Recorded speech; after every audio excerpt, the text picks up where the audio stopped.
Fast food is an obvious necessity in all our lives, but it doesn't have to be all briskness and efficiency, which is just as well, because these are not my strong points. The idea here, for me, is food that I love eating, but that doesn't give me a nervous breakdown to cook. I mean, for example, a stir-fry takes hardly any time to cook, but the preparation can seem endless. What I'm after is minimum effort for maximum pleasure in both the cooking and the eating.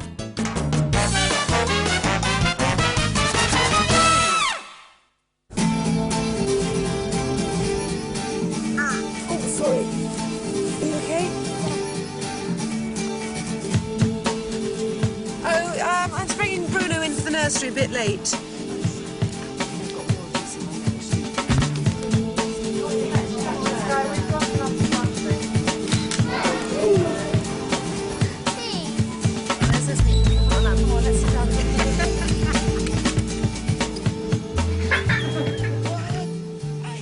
It's hard to think of food that's faster to cook than pasta, and my lemon linguine is incredibly fast. There are only a handful of ingredients for the sauce. And what's more, you don't even have to cook them. Now, a big pan of water, an incredibly big pan of water. I'm going to salt it now. I don't salt it before because the water actually comes to the boil faster if it hasn't got salt in it. This is quite a lot of salt, I know, but Italians say that the water you cook pasta in should be as salty as the Mediterranean, which is such a wonderful poetic idea and sort of life, food, culture, everything, all in one. Now I'm going to add the linguine. I love linguine. I mean, you can use any long pasta, it really wouldn't matter. But the point about this is that it's thicker than spaghetti, but not as wide as tagliatelle. Denser, much meatier, which is perfect for a really light, creamy sauce. You don't feel it's being swamped, you just feel it's just what you want.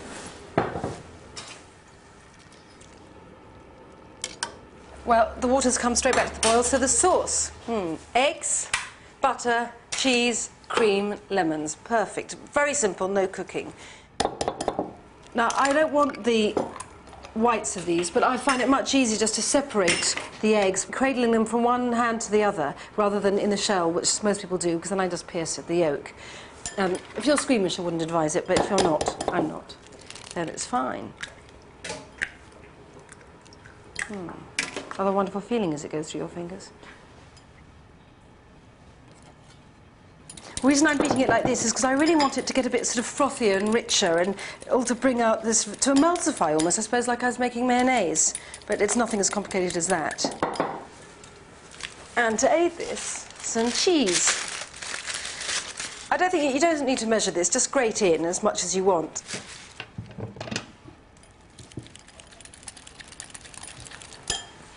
Cream. Now, I'm not adding too much.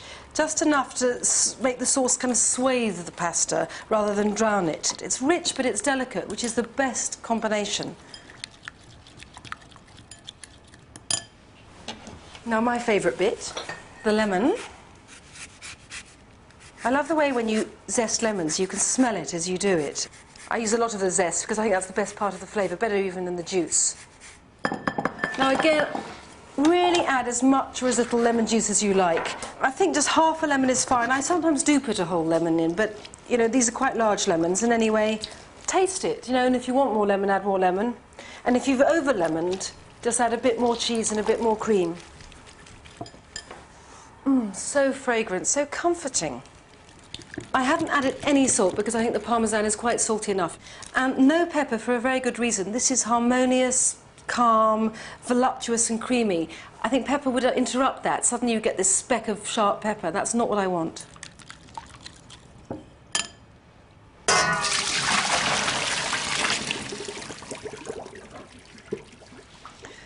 So I've drained it. Now I'm putting butter on because the butter shouldn't stop the sauce from clinging to it. In fact, it should almost seem to meld more with the sauce in a minute. But the really important thing is that you don't do this on the heat, because what you don't want is kind of lemony scrambled eggs. You want a really gooey, unctuous sauce.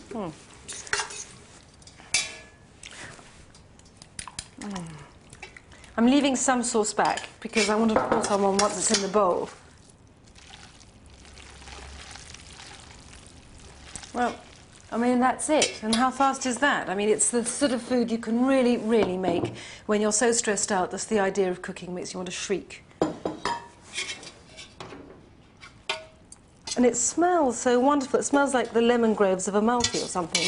But with the cream in it there, it's just that mellowness, which means you just feel like you're eating liquid velvet. And the last bit, which is I just want to put a teeny bit more lemony emulsion, just pour it on just to coat it so it looks as wonderful as it will taste. Just going to do a final smattering of cheese, just a slight hint, just to pick up the depth in the sauce. And just because I find the freshness just so spring-like with the lemons, some parsley. I mean, this is just the quick way, and I quite like having the parsley rather big, like it's another ingredient, not just a decoration. Not just because I'm lazy. It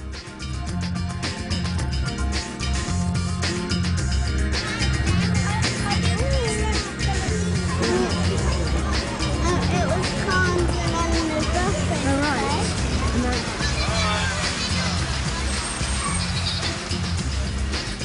This is the Exhausted Mother's Tea Time Special. Jar of tomato sauce, water, and rice. And what this makes is a really lovely thick tomato and rice soup. Takes 10 minutes if you use basmati, and you don't do anything. That's me.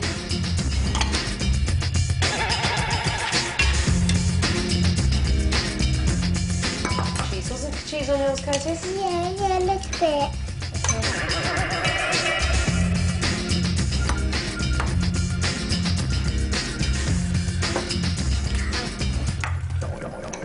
All the cheese in it. When I'm really pressed for time, it's the shopping I just can't cope with. So I fill out my deep freeze with all the regular building blocks for my favourite fast food recipes. Bacon, which I freeze in pairs because it makes the defrosting very, very quick. And bacon is such a good way of giving instant flavour to food. And anyway, I can never be more than 2 minutes away from a bacon sandwich. Pancetta, which is Italian bacon, incredibly useful in cooking. And it's not that easy to get. So it makes sense when you do get it to stash it away in lots of different pieces so you can just bring it out and not have to go shopping every time you need it. Meat and marinades. This is so useful. If you marinade meat before you freeze it, it will start marinating really well when you stick it in the deep freeze, and then it seems to kind of doubly tenderize it as it's thawing. This is beef in chili and soy, and chicken with lemon and garlic, I think, and olive oil. So you take it out in the morning, you get back in the evening, and your meat is both thawed and beautifully tender. Peas, how could I leave this out? This is such a useful ingredient. I don't mean just like, you know, making peas, we all know about making peas, but as an ingredient in cooking, you can use it in so many ways. But for me, most importantly, it's my upmarket mushy peas. And with my mushy peas, it has to be salmon fillets fried with bacon. I love all fish with bacon fat. Just think it just gives something. Maybe it's the hint of the far-off sea. Although where salmon comes from, I suspect is not the sea, but then I'm a city girl. I'm not expected to know these things. My skill lies in eating. And of course, the longer it cooks, this bacon, the more those wonderful sort of salt, sweety juices will go into the fat and give off fat, which is why I've used streaky bacon, not bat bacon. Now, this bacon is really crisp now, which is just how I want it, so that it's almost crunchy against that oily softness of the fish. And again, a contrast with the sweet, almost moussiness of my mushy peas. What I've got in here are some garlic cloves. And the benefit of putting them in the water to start off with, before I even cook the peas, is one, it cuts the sharpness of the garlic, making it sweet and mellow, and skins come off much more easily than if you were just peeling them from scratch. So the idea, take the skins off, plonk them back in, throw in the peas, and just cook them for a few minutes, 3 minutes or so, and then the peas are ready, and then blitz them all.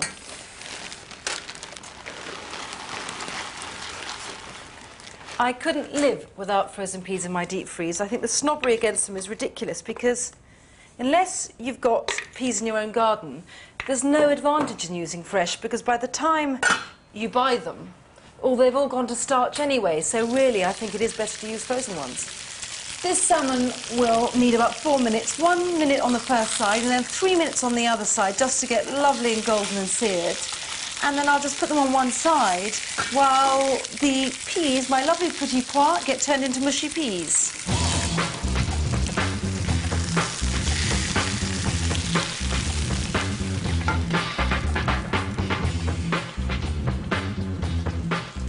Heaven on the plate, that's the idea.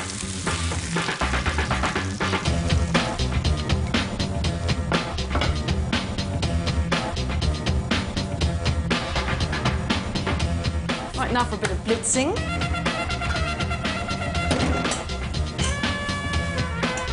By Jean-Paul Gaultier.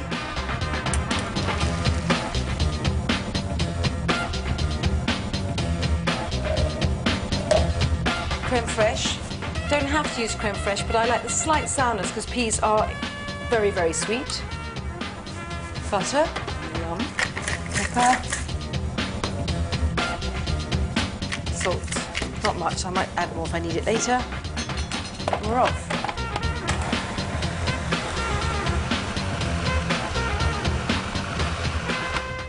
That's it. So all I have to do now is add this to the salmon. You'll see how beautiful the green of the peas looks against that corally pink of the salmon. I mean, I don't go in for picture book presentation, as you might have noticed, but I love just the beautiful colours of food. Oh, that sounds terrible, but I do. Yum, yum, yum. All you need is a fork. You can eat this in front of the television.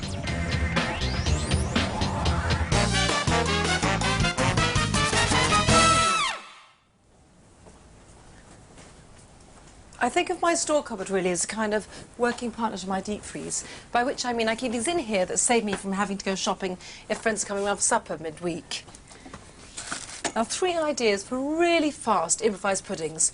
You keep a tub of vanilla ice cream in your deep freeze, sultanas in rum.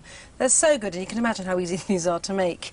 And I speak as someone who loathes bought rum and raisin ice cream, so when I say these are delicious, you've got to believe me.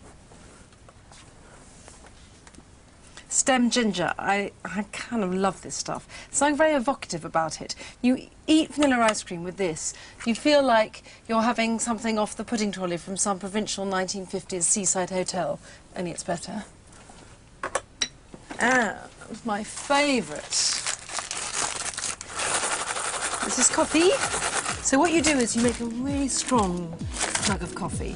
You have your bowl full of vanilla ice cream, cold, cold, cold, and you pour over a cup of hot espresso. And this makes what the Italians call affogato, which means drowned. So good. And, I mean, could it be easier?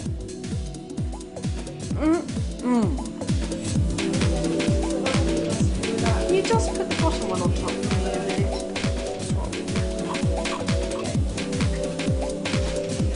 And then the lights just go here.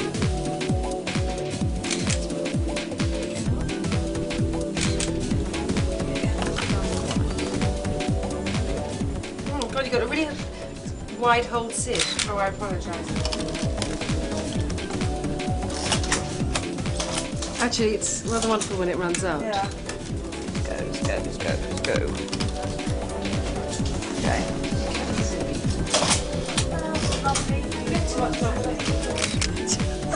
Sorry, I feel like I'm in one of those really awful, bad English porn films of the 70s.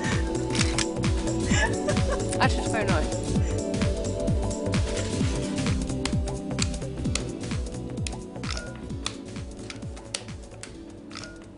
You know how it is when you've invited your friends over for supper in the middle of the week. You think, what a great idea. And then, as the day dawns, you really begin to panic and how you're going to do the shopping, cooking, the lot. I have an answer, because we've all been there, and it's this. A simple 2-course supper you can get on the table, really, within half an hour or so of getting back from work. Chicken with couscous and really divinely gooey chocolate puddings. I find it easier to start with a pudding first. I can just get it out of the way and forget about it. And what I've got here is 125 grams of butter. I'm being precise because with baking you do really need to be precise. It's different from just a stew or something. And same weight of really good dark chocolate. Then all I'm going to do is stroll over to the microwave and melt them. And the microwave is the best and fastest way to melt chocolate. 2 minutes at medium should do it.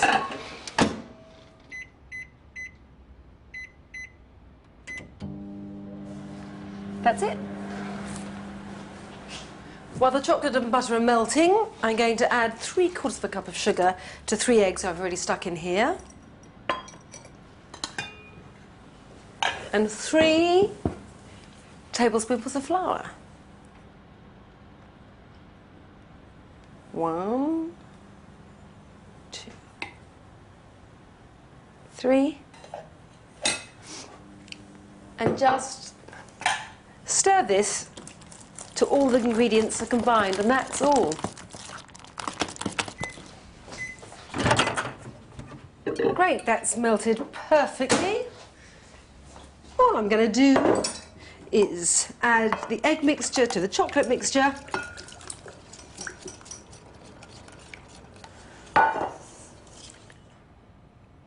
And then just pour into 4 buttered ramekins. It does need 10 minutes in a hot oven to cook, so I'm not going to put it in the oven until we've more or less finished eating the chicken, which is just so easy. Stash these away until you need them. And then on with the main course, griddled chicken with herb spike, yoghurt and couscous. Chicken portions can be a bit tough unless you marinate them, and the lemon is particularly good because the acidity breaks down some of the fibres of the meat. Just a bit of oil. And let's get my favourite bit. Just squish it round in here and really kind of bash it round. And this, get rid of the day's stresses. It's better to do that before your guests come. And that's it. You know, 5 minutes will do, 10 minutes is better, but either. Well, in a few minutes, while the chicken's marinating, I'm just going to get on with making a sauce. Now, when I'm up against it, one thing I don't want to do is start faffing about with a sort of proper cooked sauce. So what I'm going to do is this lovely Greek yoghurt sauce with chilli, spring onions and herbs. And when I say Greek yoghurt, I do mean Greek yoghurt, because if you use one of those natural low-fat yoghurts, it'll be so thin and mean. To be frank, just don't bother with the sauce at all. You can use bio at a pinch. Now, into my yoghurt, I'm going to add a couple of spring onions, some coriander. It's like a drug, it's so strong. Mint. And I'm just going to chop the herbs, and I'm using my mezzaluna, so named because it's the Italian word for half moon, and this blade is, broadly speaking, a half moon shape, and I love this. It is incredibly useful, but I like it because I'm actually incredibly clumsy, and this makes me feel like one of those kind of super competent people. And a couple of cloves of garlic. Now I'm going to lean on the garlic, my considerable body weight.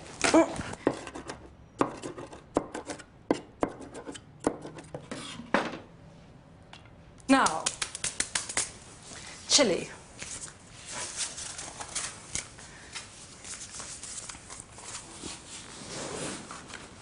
Trust me, I'm not a doctor. The reason I'm wearing these for my de-seeding operation is because it's the best way, if unglamorous, I can think of stopping myself burning my face or my eyes later. I am now showering the whole of the kitchen with seeds. Luckily, I don't have a dog. Actually, I do have a dog. Dog's away, though. If you want to, I mean, if you like this really hot, leave the seeds in. But I think only do that if you're dining with someone you are intimate with. And now I'm going to disrobe, derubber, and just fold everything in. So that's it, more or less. Let me just... Lovely. Now the chicken's had its 10 minutes marinating. And I'm just going to whack it on this grill. No oil, because there's oil in the meat, of course. Luckily, I might be able to squeeze this one here. Yep. So now, while the chicken's cooking, really 5 minutes aside or so, I am going to get on with the couscous, which is so much simpler than you might think. No steaming involved. I'm just going to pour out about, I don't know, ½ litre of water, just hot from the kettle, and then some chicken stock. You can use cubes, but I love this liquid stuff because it melts down very quickly and it tastes fab. And this is so simple.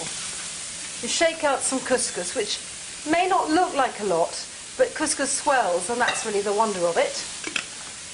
Some chickpeas. I've just drained the water out over the sink. And then, just pour over this. Oh, perfect. I mean, cover the couscous by about 2 to 3 centimetres, inch in old money. I'm just going to put this glass on top of that, and frankly, that's all I'm going to do. Hello. Hello. Nice to see you. Lovely to see you. Do we need?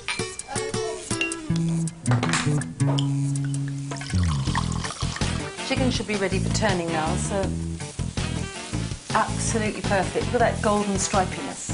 Gorgeous. I think they'll need about another 4 minutes, that's all. This grill is so hot. And if you don't have a griddle, well, just use either a frying pan or an ordinary grill inside the oven. Nothing. You just sat on the floor and ate all this food. And Yes, thank you. I hate neat and mimsy foods. I'm just going to have the plate tumbled with lemons. Here we are.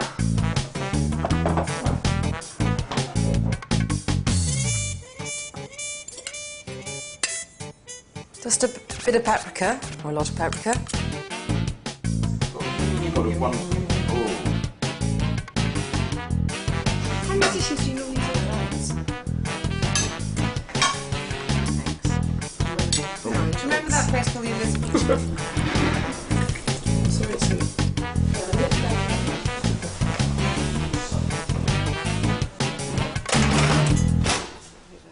I know that's John's grandfather's.